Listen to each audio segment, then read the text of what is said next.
Chapter 14 The Winged Monkeys. You will remember there was no road, not even a pathway, between the castle of the Wicked Witch and the Emerald City. When the four travelers went in search of the witch, she had been seen them coming, and so sent the winged monkeys to bring them to her. It was much harder to find their way back through the big fields of buttercups and yellow daisies than it was being carried. They knew, of course, they must go straight east towards the rising sun, and they started off in the right way. But at noon, when the sun was over their heads, they did not know which was east and which was west, and that was the reason they were lost in the great fields. They kept on walking, however, and at night the moon came out and shone brightly. So they lay down among the sweet smelling yellow flowers and slept soundly until morning, all but the scarecrow and the tin woodman. The next morning the sun was behind a cloud, but they started on, as if they were quite sure which way they were going. If we walk far enough, said Dorothy, we shall sometime come to some place, I am sure. But day by day passed away, and they still saw nothing before them but the yellow fields. The scarecrow began to grumble a bit.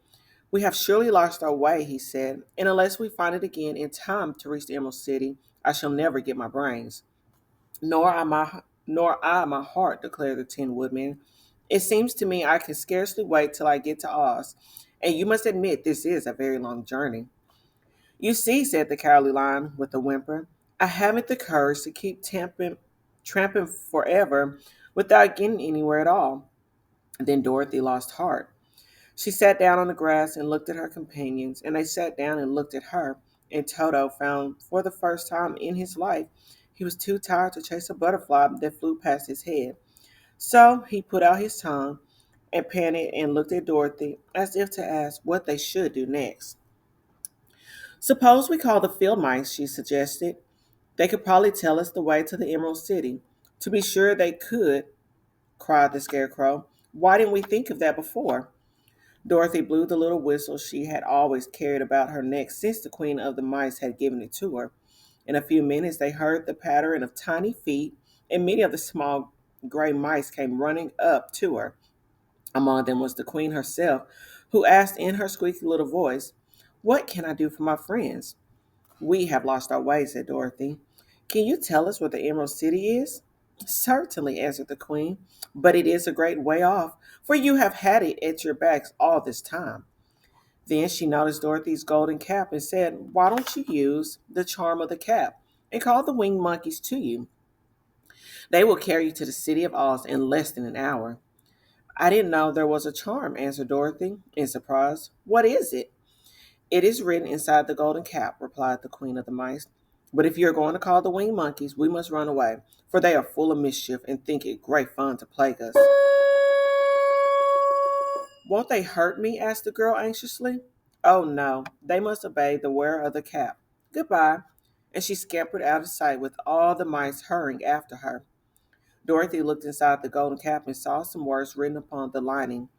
These, she thought, must be the charm. So she read the directions carefully and put the cap upon her head. Epe pepe keke, she said, standing on her left foot. What did she say? What did you say? Asked the Scarecrow, who did not know what she was doing. Hello, hollow, hello, Dorothy went on, standing this time on her right foot. Hello, replied the Tin Woman calmly. Zizzy, zuzzy, zick, said Dorothy, who was now standing on both feet. This ended the saying of the charm, and they heard a great chattering and flapping of wings as the band of winged monkeys flew up to them. The king bowed low before Dorothy and asked, What is your command? We wish to go to the Emerald City, said the child, and we have lost our way. We will carry you, replied the king, and no sooner had he spoken than two of the monkeys had caught Dorothy in their arms and flew away with her. Others took the Scarecrow and the Woodman and the Lion, and one little monkey seized Toto and flew after them, although the dog tried hard to bite him. The Scarecrow and the Tin Woodman were rather frightened at first, for they remembered how badly the winged monkeys had treated them before, but they saw that no harm was intended, so they rode through the air quite cheerfully and had a fine time looking at the pretty gardens and woods far below them. Dorothy found herself riding easily between two of the biggest monkeys, one of them the king himself. They had made a chair of their hands and were careful not to hurt her. Why do you have to obey the charm of the golden cap? She said. That is a long story, answered the king with a laugh. But as we have a long journey before us, I will pass the time by telling you about it, if you wish. I shall be glad to hear it, she replied.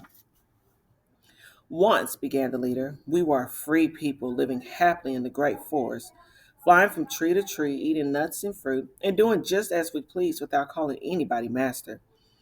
Perhaps some of us were rather too full of mischief at times, flying down to pull the tails of the animals that had no wings, chasing birds, and throwing nuts at the people who walked in the forest. But we were careless and happy and full of fun and enjoyed every minute of the day. This was many years ago, long before Oz came out of the clouds to rule over this land. There lived here then, away at the north, a beautiful princess who was also a powerful sorceress. All her magic was used to help the people, and she was never known to hurt anyone who was good.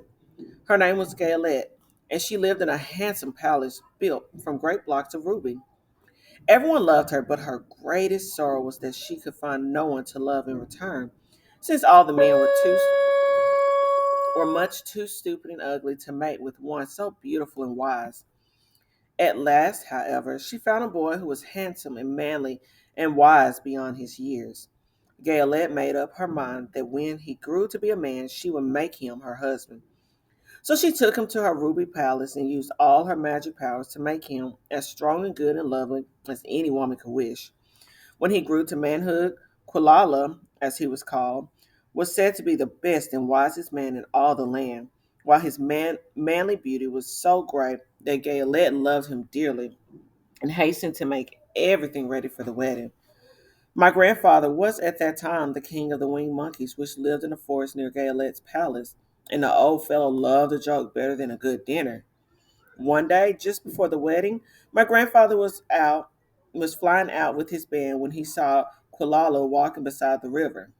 He was dressed in a rich costume of pink silk and purple velvet, and my grandfather thought he would see what he could do.